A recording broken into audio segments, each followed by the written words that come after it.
O roteiro decidiu que seria muito interessante ficar fazendo enigmas em vez de explicar logo as coisas pro Justin. Por quê? Não sei. Porque o filme queria criar mistério. Cara, por que você só fala em enigma? Ai, que ódio que eu tenho desse personagem.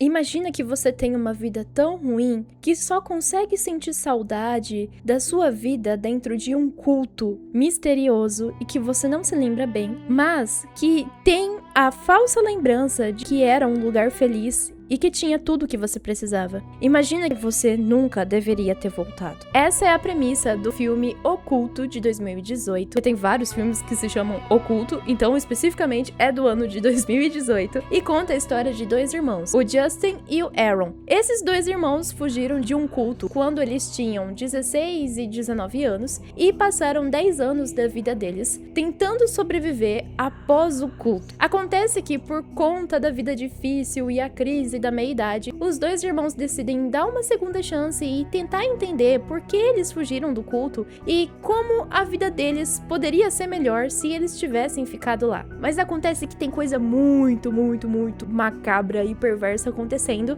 e isso explica por que eles nunca deveriam ter voltado, e também explica por que eles deveriam dar valor à vida medíocre que eles tinham. E a parte mais extraordinária desse filme, a propósito, eu acho que é a única parte extraordinária, é que esse filme gira em torno do terror cósmico Lovecraftiano, que a gente vai tentar desvendar um pouco mais. O que é a criatura que as pessoas do culto cultuam? O que são esses lugares temporais em que as pessoas estão presas e por que a criatura mantém todo mundo preso, vivendo o mesmo ciclo eternamente? Então, pega a sua cobertinha, pega a sua Bíblia, porque o culto de hoje vai começar. Oi, eu sou a Ana, seja muito bem-vinda ao meu canal. No vídeo de hoje, a gente vai analisar um filme que foi baseado no terror cósmico Lovecraftiano e eu espero que vocês gostem muito. Eu passei raiva com esse filme e eu espero que vocês se sintam satisfeitos com a análise que eu vou trazer hoje, porque eu odeio analisar filme que eu passo raiva. Eu sinto muito prazer quando é um filme que eu gosto, porque eu me empolgo pra falar dos filmes que eu gosto. Agora, quando é um filme que eu não gosto, eu faço por amor a esse canal e por amor aos pedidos, porque teve gente que chorou nos comentários pra eu analisar esse filme, então eu estou aqui por vocês. Você, inscrito, que chorou pra eu analisar o culto, fique feliz. O que vocês não me pedem chorando que eu não faço sorrindo? Nesse caso, é o que vocês não me pedem sorrindo que eu não faço chorando? Bom, vocês já sabem, curte o vídeo já no começo, pra você não esquecer de curtir depois quando acabar. Já se inscreve no canal, porque aqui tem muito conteúdo de terror cósmico, e vocês gostam pra caramba. E se você tá nesse vídeo, você gosta de terror cósmico ou gosta de análises de filme de terror, então já se inscreve pra não perder os próximos vídeos. E, sem mais delongas, vamos começar com a análise. Como de costume, eu vou contar o enredo e depois eu vou trazer a minha análise e aí a interpretação Lovecraftiana. Bom, a história é sobre esses dois irmãos, o Justin e o Aaron. Eles dois estão vivendo uma vida mediana, normal. São dois homens adultos lá na casa dos 26, 29 anos, tendo a crise dos 20 e poucos. Quem já passou dos 25 anos sabe do que eu tô falando. O que foi, Pichula? Vem cá aqui. Quem já passou dos 25 anos sabe do que eu tô falando. É quando você chega numa idade em que você é novo demais pra certas coisas, por exemplo, pra se candidatar à presidência do país, mas você é velho demais pra não ter conquistado nada. E é esse dilema que os irmãos estão vivendo. Eles não estão casados, eles não têm filhos, eles não têm casa própria, eles estão num emprego ruim e todo mundo que já passou dos 25 já viveu essa experiência. Só que diferente desses dois irmãos, quem passa dos 25 chega à conclusão de que a vida é uma grande corrida em que você vai competir com você mesmo, não com as outras pessoas, e que no final das contas o que importa é a jornada e não o destino final. Mas esses irmãos nunca assistiram nenhum vídeo do Pablo Marçal de coach pra entender o significado da vida. O que o YouTube faz na vida de uma pessoa? Transforma uma pessoa pra que ela não se enfie onde esses dois irmãos se enfiaram. Por quê? Ai, não. Ai.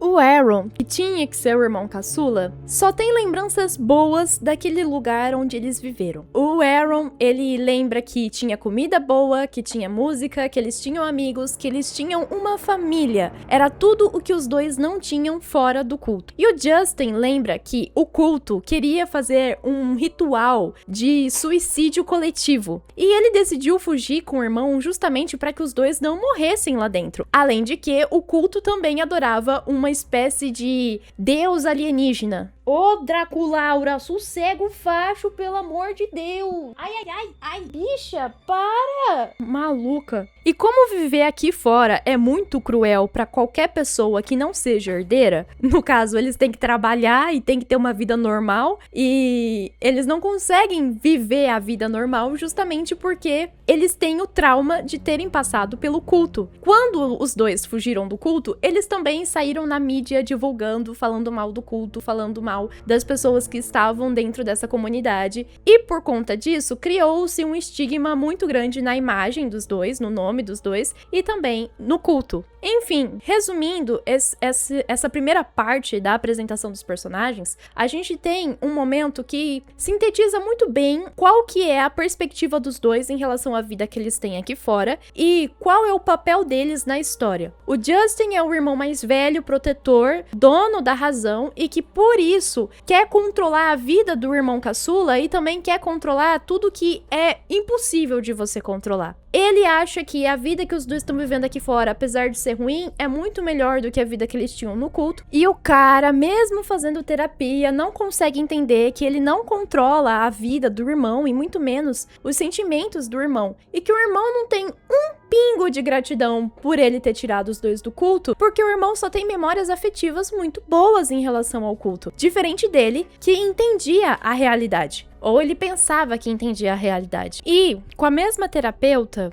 o Aaron conversa sobre a saudade que ele sente do culto e a forma que o irmão trata ele. O irmão quer controlar tudo a todo custo, acreditando que sempre tá fazendo as melhores escolhas pro Aaron, mas ele não deixa o Aaron pensar por ele mesmo, nem agir por ele mesmo. O Justin sempre controla tudo que o irmão faz. É por isso que os dois estão solteiros, não conseguem arranjar uma namorada, porque não tem coisa mais esquisita do que a relação desses dois. É um tentando controlar o outro. O Justin acredita que essa fase vai passar e que as coisas vão melhorar, eles só precisam continuar trabalhando e vivendo uma vida normal. E o Aaron acredita que eles precisam ir se despedir ou pôr um ponto final no que aconteceu com o culto, porque ele não tem uma conclusão sobre o que realmente aconteceu. Enfim, o Aaron tem a brilhante ideia e a brilhante vontade de ir visitar o culto, mas o Justin diz definitivamente que eles não vão fazer isso. Até que eles recebem uma fita misteriosa. Meu pai, amor. Vou tirar os quartos. Não tá dando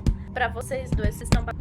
Tive que trazer a Remela pra cá, que ela tá dodóizinha. Porque os dois estavam bagunçando, e aí eles ficam pentelhando ela que tá quieta. Enfim, os irmãos recebem uma fita misteriosa, e nessa fita mostra uma integrante do culto, que é a Ana, e ela diz que eles vão embora, que o pessoal do culto gostaria muito de se despedir deles, que seria muito legal se eles viessem e tal, né, pra eles poderem se despedir, mas pra mostrar que eles estão bem, que ninguém cometeu suicídio coletivo, e que tudo não passou de uma invenção na cabeça do Justin. Isso deixa o Aaron extremamente encucado e ele quer porque quer voltar pro culto. Primeiro porque a vida dele é uma bosta, segundo porque ele não tem motivação melhor pra fazer na vida do que voltar pra esse culto, porque ele acha que o culto é o país das maravilhas. Mas o Justin tem certeza que isso vai dar errado, porém ele vai lá e faz a vontade do irmão caçula, porque ele acredita que assim o Aaron finalmente vai pôr uma pedra nesse assunto e vai conseguir superar o fato de que eles fizeram parte desse culto e que o culto não era bom e por isso que eles foram embora. Aí o Justin fala, beleza, a gente vai, mas a gente vai passar um dia, uma noite e a gente volta pra casa, a gente pica a mula, a gente não vai passar mais tempo lá. E o Aaron fica todo faceirinho e os dois pegam a estrada e vão pra lá. Durante o caminho, eles param em um lugar que parece ser um memorial, enfim, tem desenhos, tem ursinho de pelúcia,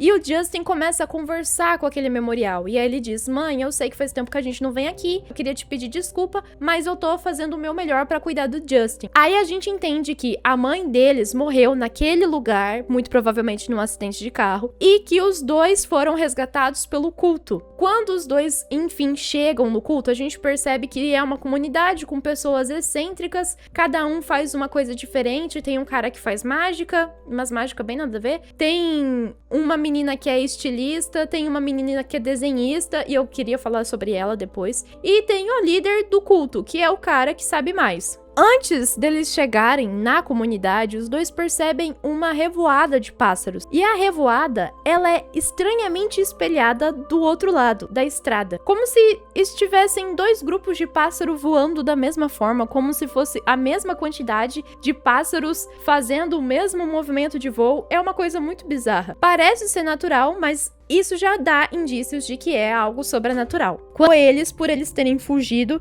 e nunca culpou eles por eles terem dito pra mídia, pra imprensa, que o culto era um culto estranho, suicida, que adorava um deus alienígena. Aí a gente descobre que tudo não passou de uma invenção do Justin pra manter o Aaron afastado do culto e pra manter as outras pessoas afastadas do culto. O Aaron fica completamente apaixonado por tudo lá. Ele fica apaixonado pela comida, ele fica apaixonado pelas pessoas, principalmente pela Ana. Ele fica apaixonado por tudo no culto, na seita, na comunidade. E ele quer passar o resto da vida dele com aquelas pessoas, porque ele acha que a razão de viver dele tá ali. Viver uma vida simples, não uma vida medíocre que ele vivia antes, mas por escolha própria, viver uma vida que você se contenta com o simples e com a companhia das pessoas. Enfim, ele quer fazer parte daquela comunidade. E o Justin tem certeza que isso é a pior decisão que o Aaron pode tomar. E tem outra coisa muito esquisita. Acontece que o Justin consegue lembrar com mais clareza o rosto das pessoas que estavam lá naquela comunidade 10 anos atrás. O Aaron não se lembra muito bem. E o Justin diz pro Aaron que as pessoas continuaram exatamente iguais. Aí o pessoal da comunidade vai falar que é porque eles têm uma alimentação saudável, porque eles passam o dia no ar livre, que eles não se estressam. Como é possível que essas pessoas estejam exatamente iguais, mesmo depois de 10 anos? Segunda lua se formando no horizonte. E eles também mencionam a tal da Ascensão. Parece ser um evento ou algum marco muito importante para eles,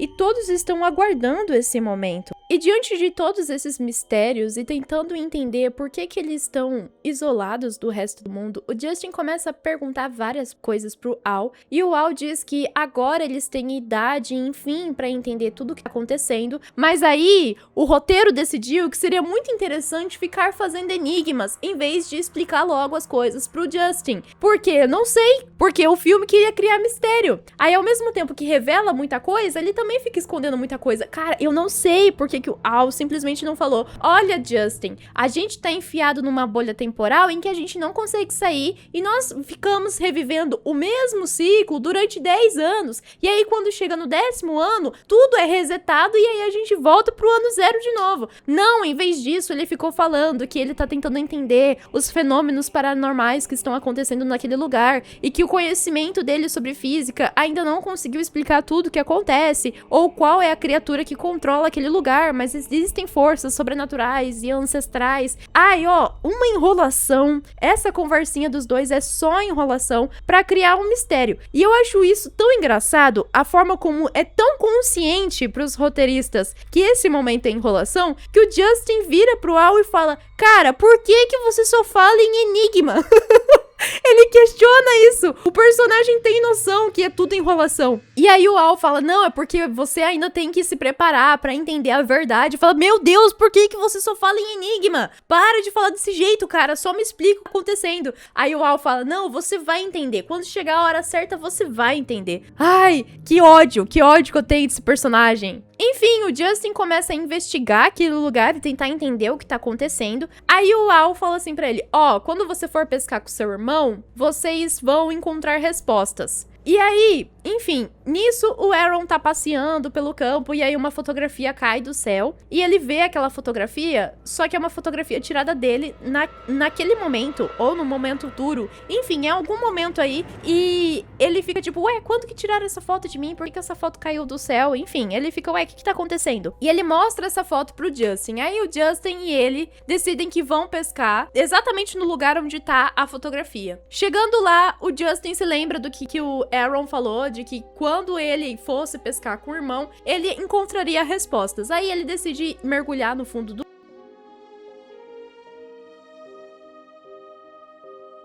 com fotografias recentes e os meninos ficam sem entender muito bem. Oi, senhora. Oi, Remelinha. Tá dodóia, Remelinha. Oh, quer ficar no meu colo?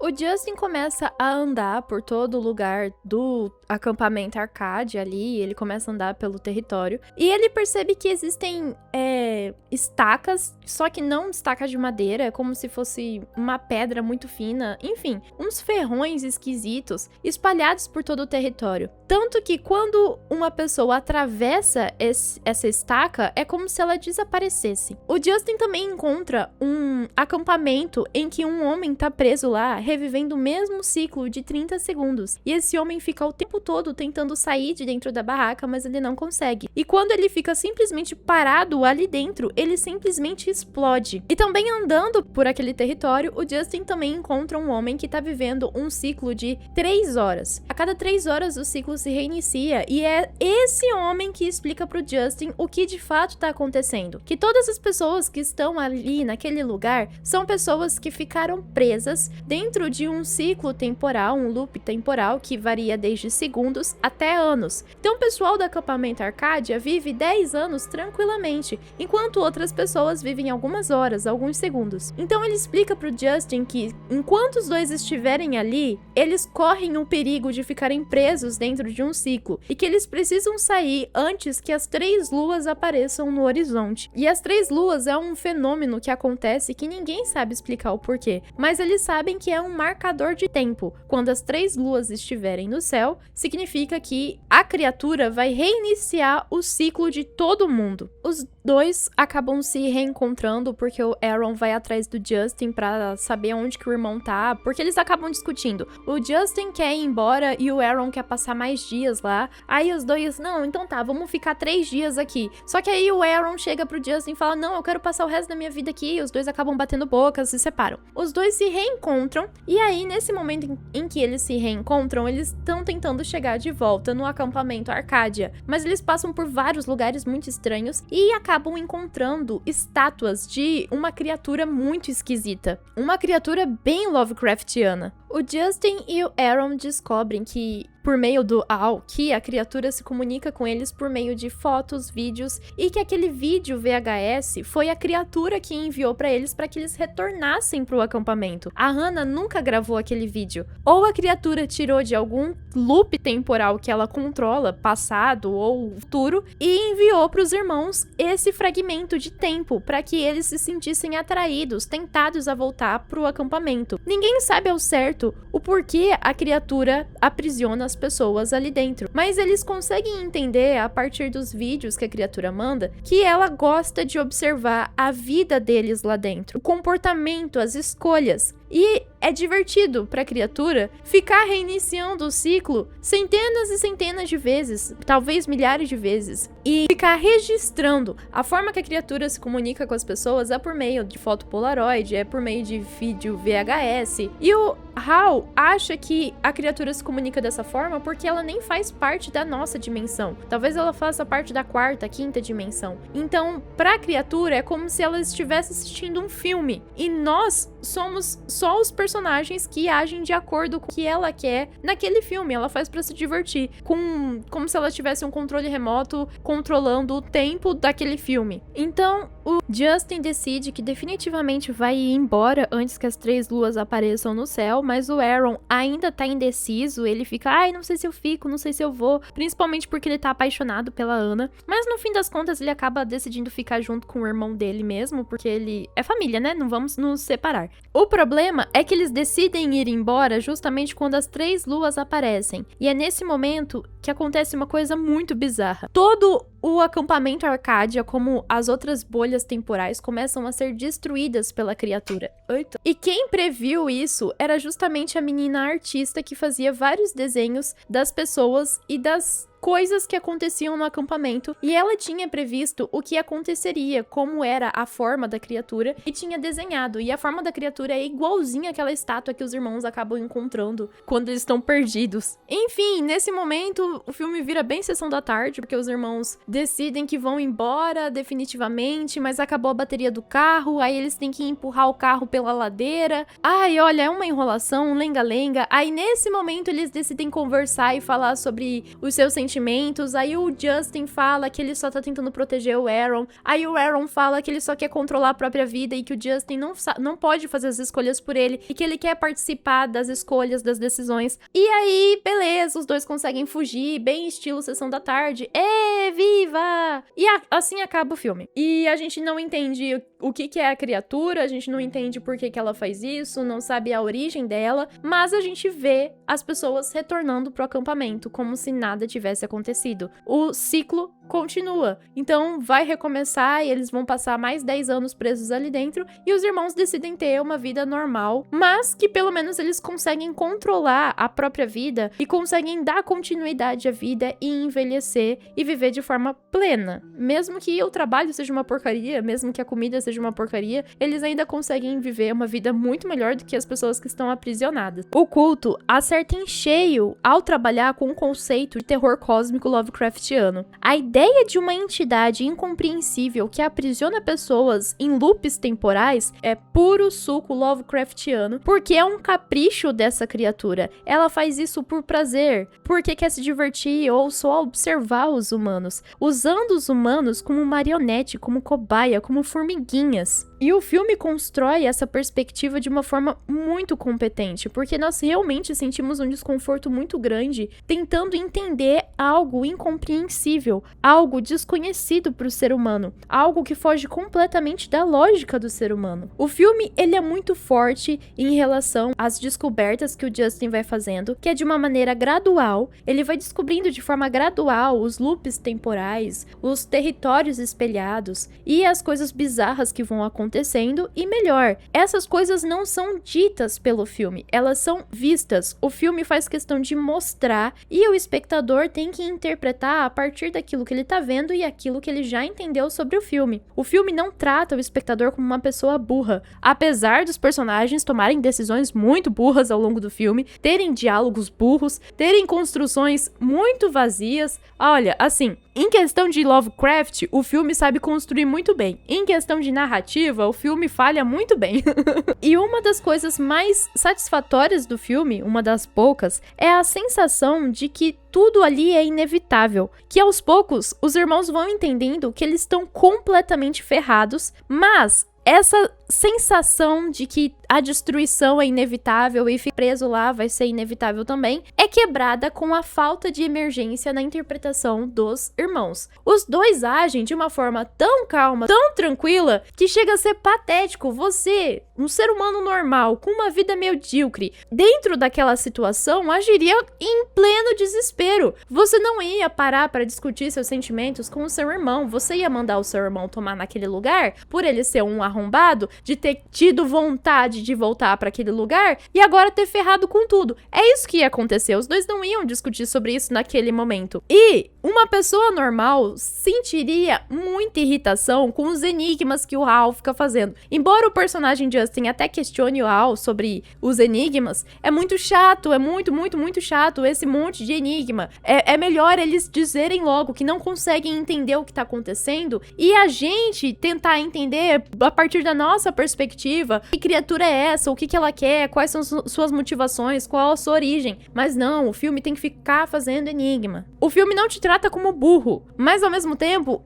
ele te trata como se você fosse uma criança que tá começando a entender as coisas sobre Lovecraft, sabe? Tipo, você consegue interpretar as coisas sozinho, isso é ótimo, o filme não é expositivo demais, e quando ele é expositivo, é em momentos condizentes com a narrativa, são em momentos em que realmente faz sentido uma pessoa ficar te explicando as coisas, os questionamentos dos personagens também fazem sentido, mas ao mesmo tempo é muito fraco a reação que os personagens têm. Então, quando as coisas são reveladas, parece que é pouca bosta. É isso, é como se... Ah, tá, era só isso? Ah, é só um loop temporal que as pessoas estão presas aqui há milhares de anos, há centenas de anos, sei lá. E é isso, a gente só tem que ir embora daqui antes das 3 luas aparecerem. Tá suave, tá tranquilo. Não sei por que tá todo mundo desesperado. E essa falta de urgência dos personagens faz com que o filme, que era pra ser um filme de suspense / terror, seja só um thrillerzinho psicológico. Mal é mal um thriller. Nem acho que seja um thriller. Às vezes parece mais um drama familiar. Mas enfim, é um filmezinho bem meia boca, não assusta, não causa tensão, não te arrepia, não faz você ficar se questionando. A parte mais interessante do filme justamente é quando fala sobre terror cósmico, que nem é algo do mérito dos roteiristas, pra ser bem sincera. Se você consegue adaptar muito bem a ideia de terror cósmico, ótimo, parabéns pra você. Mas assim, o resto você tem que continuar, você tem que construir o drama, você tem que construir a tensão. Adianta nada você falar sobre uma criatura antiga,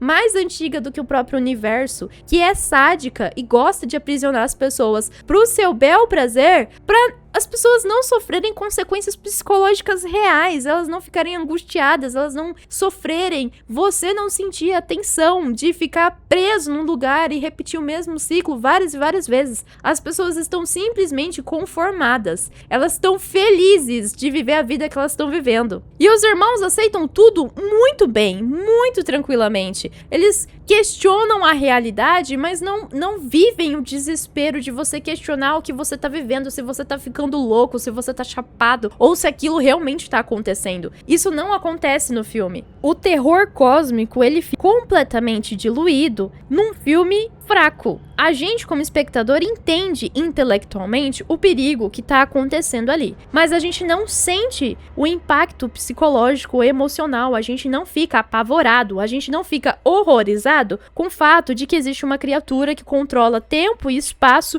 e que aprisiona humanos lá dentro, e você vai ser a próxima vítima. É como assistir alguém te explicar calmamente que tá sendo afogado, em vez da pessoa estar se debatendo na água. O dilema do Aaron é um dilema necessário para a narrativa do filme. O filme precisa mostrar a vida no acampamento Arcádia, que lá tem os seus atrativos, tem as suas coisas boas, e o Aaron precisa decidir onde ele quer ficar. Mas essa escolha parece que não tem tanto peso, parece que ele não gosta do irmão o suficiente para ficar com o irmão, também não gosta tanto assim do acampamento Arcádia para passar o resto da eternidade revivendo o mesmo ciclo. E o filme perde muito tempo nesse dilema do Aaron ficar com o irmão ou ficar no acampamento. O filme se desgasta muito, tentando nos manter atraídos pelo acampamento, como se a gente estivesse na perspectiva do Aaron, como se a gente estivesse entendendo a cabeça do Aaron. Mas a gente, na verdade, tá mais com o Justin, tentando resolver o problema do que querendo ficar ali no problema. E o Aaron é um personagem muito irritante porque ele é extremamente ingênuo. Não é possível que um homem de 26 anos não saiba o que é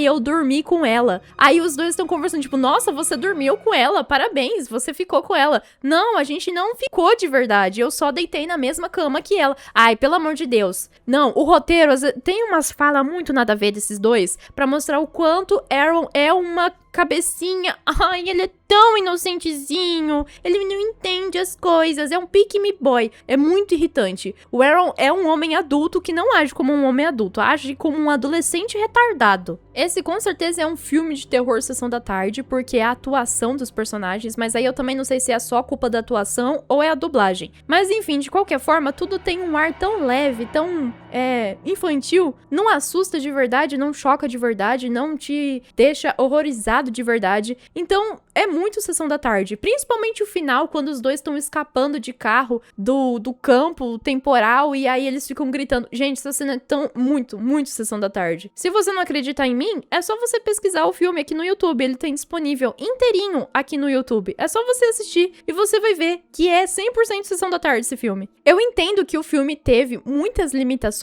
justamente por ter tido um orçamento muito pequeno, mas existem outros filmes de terror que também tiveram orçamento muito pequeno e falavam sobre terror cósmico, que conseguiram fazer isso muito melhor. Porque na narrativa, na história, era construído tensão, era construído suspense, você sentia medo pelos personagens, você sentia medo pelo que poderia acontecer ou não, e nessa história não, é só eles saírem de lá, é só eles irem andando antes que as 3 luas apareçam, pronto, problema resolvido. Mas o filme fica criando tanto suspense, uma enrolação da pega que é muito chato. O verdadeiro sentimento que você tem quando assiste esse filme não é de terror, é frustração. Você se sente extremamente frustrado, porque a temática do filme é muito legal. É muito legal você pensar numa criatura como a criatura representada no filme. É muito legal a forma que eles constroem o horror cósmico dentro desse universo. Mas a execução é tão ruim, a história dos personagens é tão chata, que faz perder a graça acompanhar esses personagens nessa empreitada maluca. Não importa se existe uma criatura que controla tempo e espaço, não importa se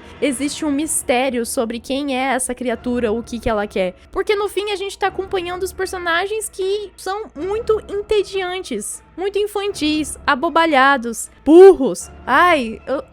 Me estressei com esse filme, gente. Sem condições. Cansei de falar mal desse filme. Vamos pra parte que eu quero falar, que é sobre a criatura, que é a parte mais legal do filme. No filme, ninguém nunca nomeia a criatura ou explica completamente o que ela é. Ela é uma entidade profundamente Lovecraftiana. Ela é a representação de que o verdadeiro terror vem de não poder entender o que é essa criatura. O destaque do filme é uma entidade que manipula o tempo e aprisiona as vidas em loops infinitos. Em vez de explicar demais, o filme mergulha o espectador em uma atmosfera crescente de inquietação e descobertas. Nós descobrimos ao mesmo tempo que os personagens o que está acontecendo naquele lugar, quais tipos de loop existem ali dentro. Existe uma entidade, Deus, que controla uma redoma que envia vídeos ou fotos para atrair as pessoas para dentro daquele loop. E depois que a pessoa tá lá dentro, ela fica aprisionada nessa redoma e ela pode ficar presa por dias, por anos, por segundos. Vai depender do que